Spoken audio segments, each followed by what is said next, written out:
Obrigada por nos acompanhar aqui pela também. Hoje a gente continua entrevistando do Estado. Nossa convidada de hoje é a Carmen.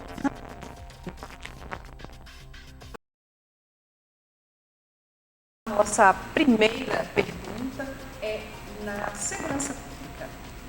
Beleza.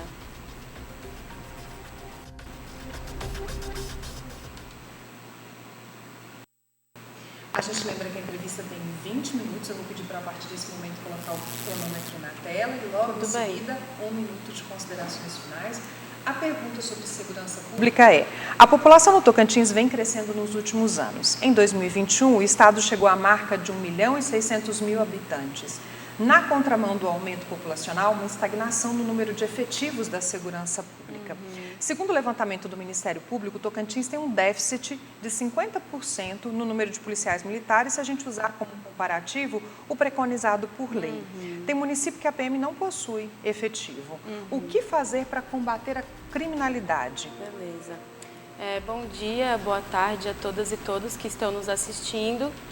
Eu sou a Carmen, eu sou candidata do Partido da Causa Operária e o nosso partido ele não tem um plano de governo, ele tem um programa revolucionário e é ele que a gente apresenta na tribuna eleitoral.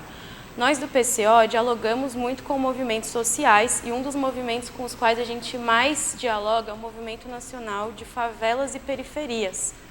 E a partir desse diálogo com os movimentos populares, o que o nosso programa defende é o fim da polícia militar. A gente é a favor da desmilitarização de todas as instituições e como proposta substitutiva a esse modelo de segurança, a gente defende os comitês de autodefesa, a gente defende que a população possa ter o direito democrático de portar armas para se defender. Então, a gente vê hoje, por exemplo, nas ocupações do Movimento Nacional de Luta pela Moradia aqui no Tocantins, muitos ataques dos latifundiários ou da especulação imobiliária ou de grandes empresários a essas ocupações, que a gente teve inclusive esse ano um relato de uma ocupação no centro-norte do estado em que 10 homens encapuzados chegaram tacando fogo nos barracos de madeira das famílias e atirando. Então, se a população não tiver ferramentas para se defender desses ataques, ela morre. Então, a gente defende a desmilitarização das instituições, a gente defende o fim da polícia, que é uma pauta do Movimento Nacional de Favelas e Periferias, que é uma pauta dos movimentos negros, né? E a gente defende os comitês de autodefesa como resposta à questão da segurança pública. Candidata, agora o nosso tema é saúde. Ok.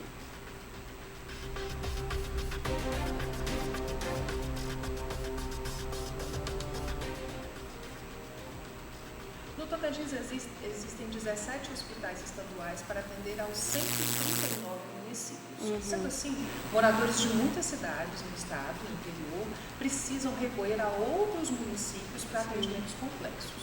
Como mudar essa realidade para tentar também os grandes hospitais, como por exemplo o HGB? Pois é, nós do PCO, nós defendemos a estatização de todos os serviços, das políticas públicas. A gente é completamente contra a parceria público-privada que sucateia o acesso aos direitos básicos da população, por exemplo, a saúde. Lá em Araguaína, por exemplo, se uma mulher quiser acessar uma ginecologista, um ginecologista, pelo SUS ela não consegue. A gente está sem ginecologista. Né? Então, antes a gente tinha uma ginecologista a partir de uma parceria com uma universidade particular, acabou o convênio, acabou a ginecologista no SUS. Então, para a gente resolver nacionalmente, a gente precisa estatizar, a gente precisa do socialismo, a gente precisa estatizar os serviços, a gente precisa de um SUS forte, público, com concurso público para os médicos, para as médicas, e a gente precisa dessa garantia desse direito democrático efetivamente, né? Com relação à saúde, nós também do PCO, nós temos um coletivo de mulheres chamado Rosa Luxemburgo, e o coletivo Rosa Luxemburgo, junto com o Partido da Causa Operária, defende a legalização do aborto. O que a gente vê hoje, não só no Tocantins, mas em todo o Brasil e nos países em que o aborto é criminalizado, é mulheres ricas conseguindo abortar, pagando muito caro para grandes médicos fazerem isso, enquanto as mulheres pobres, periféricas, principalmente negras, têm morrido aí em abortos clandestinos. Então, no campo da saúde, pensando na saúde das mulheres, nós defendemos um SUS estatizado, um SUS de qualidade e que incorpore, por meio da legalização do aborto, esse serviço que garanta e priorize a saúde das mulheres periféricas, das mulheres da classe trabalhadora, da classe operária. Nós vamos falar agora sobre educação.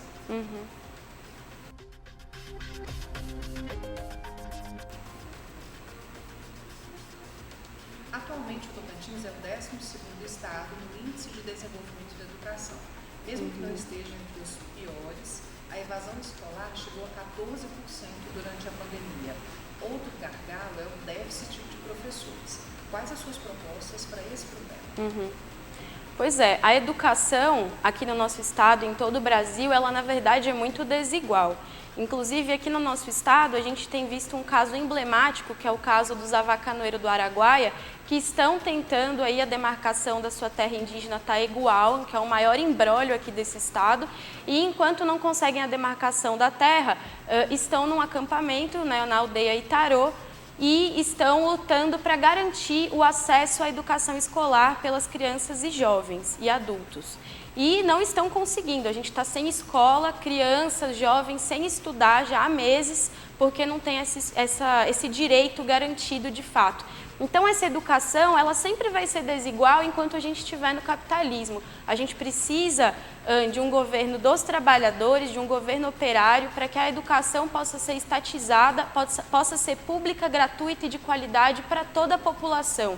E por conta disso, o coletivo Rosa Luxemburgo, que é o coletivo de mulheres do PCO, defende muito a questão das creches. A gente não tem um direito à creche efetivo aqui no nosso estado e nem em nenhum lugar. Aqui no nosso estado, inclusive as creches públicas, pelo menos ali em Araguaína, a gente vê que terminam o horário 10h30 da manhã. Que mãe trabalhadora consegue trabalhar fora de casa com a criança tendo que sair 10h30 da manhã da creche? Isso não existe, né? Isso é para manter as mulheres na escravidão do lar, na escravidão doméstica. E aí, para além da questão da creche, nós do PCO, junto com os movimentos sociais, com o movimento da juventude revolucionária, com os movimentos pela educação, sindicatos, a gente defende a universidade pública e gratuita para todos. Nós somos a favor do fim do vestibular. Se você pega um certificado de ensino médio dizendo que você está apto a fazer uma faculdade, para que você precisa de um vestibular? Então a gente defende que a universidade pública seja para todos. Hoje a gente vê o quê no Brasil inteiro, né? E aqui no nosso estado não é diferente. A gente vê quem estuda em escola pública indo para a faculdade privada, quando vai para a faculdade, mesmo querendo ir, não consegue acessar, e quem estudou em grandes colégios particulares acessando universidades públicas. Isso, evidentemente, tem um problema social por detrás. E a gente precisa da educação pública gratuita de qualidade para todos. Isso é um direito da população, é o projeto de vida de muitos jovens, principalmente da periferia, da população negra, das populações indígenas, quilombolas, tradicionais. A universidade, ela é um espaço para todos.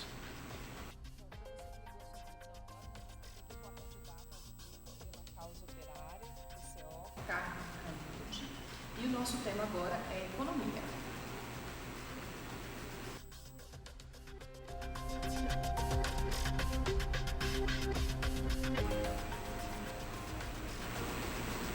Apesar da economia tocantinense apresentar evoluções a cada ano, a sua contribuição para o Produto Interno Bruto Nacional ainda é pequena, apenas 0,5%. Basicamente, nosso PIB é composto por serviços, indústrias e agropecuária. Como trabalhar para aumentar o PIB para além da agricultura e da pecuária? Pois é, o que a gente vê hoje, na verdade, é o Brasil sendo uma fazenda dos Estados Unidos e dos países imperialistas, principalmente aqui na Amazônia. Nós estamos na Amazônia Legal, nós também somos Amazônia. E aí, sendo fazenda dos Estados Unidos e dos imperialistas, a gente vê que, na verdade, o interesse que predomina aqui é o interesse estrangeiro. A gente não tem uma economia nacional fortalecida, a gente só vai conseguir isso quando a gente conseguir colocar os imperialistas para fora do Brasil, da Amazônia e do Tocantins. Então, nós do PCO defendemos a estatização e a gente defende a industrialização aqui da nossa região, do Brasil, do país, do Tocantins, para que a gente possa fortalecer a economia nacional em detrimento desses interesses imperialistas sobre a Amazônia. Emprego e renda, candidata. Ok.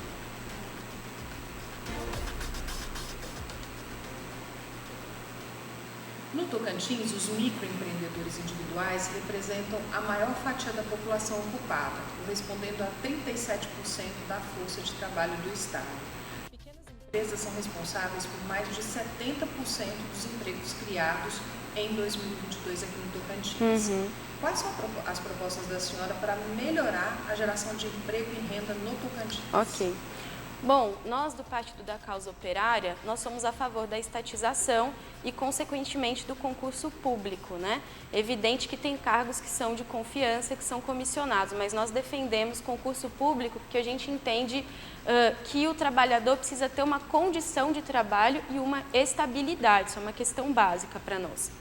E aí, além disso, nós defendemos uma jornada aí de 35 horas, 5 dias na semana, 7 horas por dia, e a gente propõe reduzir a jornada de trabalho para ter mais pessoas trabalhando. Todo mundo precisa trabalhar. Tem muita gente aqui no nosso estado que quer acessar o mercado de trabalho, que quer acessar o seu direito ao trabalho, porque trabalho não é favor, é direito, e não consegue muitas vezes por não ter um QI político geralmente da direita. Em Araguaína a gente teve uma situação emblemática recentemente, que foi os trabalhadores terem que bater ponto numa manifestação para determinados políticos. Isso é um verdadeiro absurdo, é um cabide eleitoral, isso é um direito ao trabalho violado junto com o direito político dos trabalhadores, né? Esse é o cenário do nosso estado.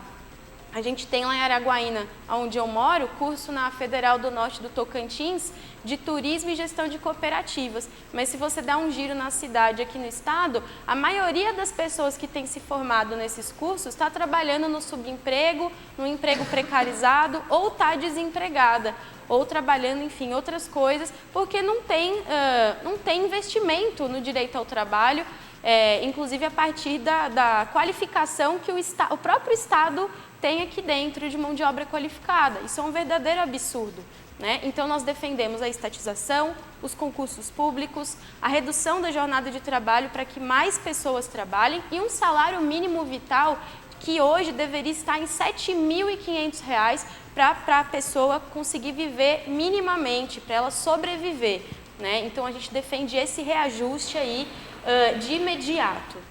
Bom, para você que ligou a sua televisão agora, nós estamos entrevistando a candidata ao governo do estado, Carmen Ranucci, do Partido da Causa Operária, e o nosso tema agora é turismo, candidata. Tá, ok.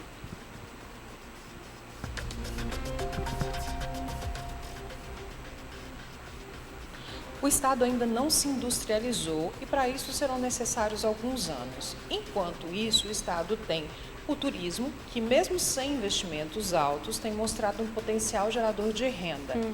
Como melhorar essa fonte de renda, candidata? Quais são as suas propostas? Isso. Pois é, né? Como a gente está batendo aqui na tecla, é preciso estatizar. E a partir da estatização, deixar os trabalhadores no controle de tudo, né?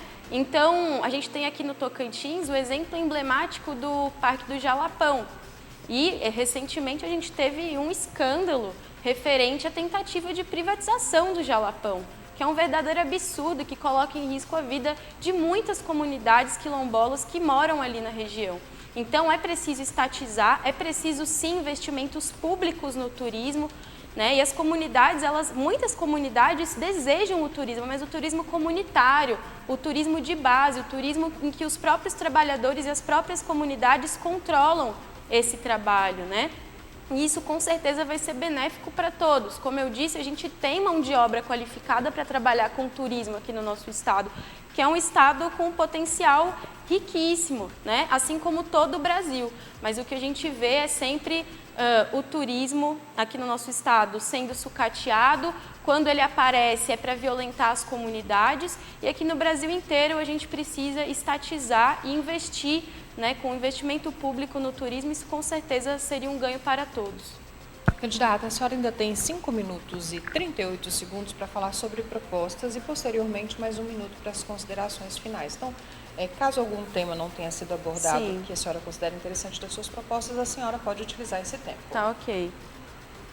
Pode falar já? Bom, acho que uma coisa que ficou faltando falar e que é muito importante é sobre a cultura. Aqui o nosso estado ele é riquíssimo em cultura, a gente tem uma diversidade étnico-cultural muito rica e a gente tem grandes artistas aqui no nosso estado. A gente tem Genésio Tocantins, Passarinho do Jalapão, grandes mestres de capoeira, artistas de rua, do hip hop, da poesia, do grafite. A gente tem grandes fotógrafos, pessoal da arte da performance e por aí vai. Mas aqui no nosso estado, além da diversidade étnico-cultural ser completamente negligenciada e violentada pelo estado, né, a gente tem terras indígenas sem demarcação, como a Taeguauan, a gente tem territórios quilombolas sem titulação, como a Ilha de São Vicente em Araguatins, a gente tem um monte de comunidades tradicionais aí, fora dos seus territórios, né? Como, por exemplo, o caso da Ilha Verde, ali em Babassulândia, que foi despejada 2 vezes e agora permanece despejada. E enquanto a gente não tiver esse direito a terra e território garantido, a nossa diversidade étnico-cultural sempre vai estar em risco e a nossa cultura sempre vai estar fragilizada. E a outra questão é a desvalorização do trabalho desses artistas que eu citei há pouco. Então, cultura é trabalho, arte é trabalho, é um trabalho muito sério. A gente precisa ter investimento público na cultura, a gente precisa ter concurso para a cultura, colocando a cultura como trabalho, porque os artistas eles ficam à mercê de tocar em barzinho, ficam à mercê de editais, ficam à mercê de empresários patrocinarem os seus trabalhos e tem muitos artistas muito bons aí que acabam vivendo em condições super precárias devido a essa desvalorização. Então, cultura é trabalho, diversidade étnico-cultural é cultura e a gente precisa, nesse sentido, ter esse olhar, essa compreensão e trabalhar em prol dos povos indígenas, quilombolas, tradicionais e de todos os artistas que constroem a cultura brasileira que é tão diversa e plural. Agora, candidata Carmen Ranucci, você tem 1 minuto para as considerações finais. Tá, ok. Bom, eu sou a Carmen Ranucci, sou candidata do Partido da Causa Operária 29. Nós defendemos Lula para presidente porque nós defendemos um governo operário e para deputado estadual aqui no Tocantins nós estamos apoiando o mandato coletivo Povo de Luta 13013 pelo Partido dos Trabalhadores, que também é uma candidatura do Movimento Nacional de Luta pela Moradia, né? Nós acreditamos que a eleição nunca vai salvar o povo, só um governo dos trabalhadores, só uma revolução, só a mobilização popular na rua é que salva o povo. Então vamos às ruas, vamos lutar pelos nossos direitos democráticos e a gente precisa aí construir um governo dos trabalhadores com liberdade de expressão irrestrita. Muito obrigada pela sua presença. Muito obrigada. E a você, muito obrigada, boa tarde e até amanhã.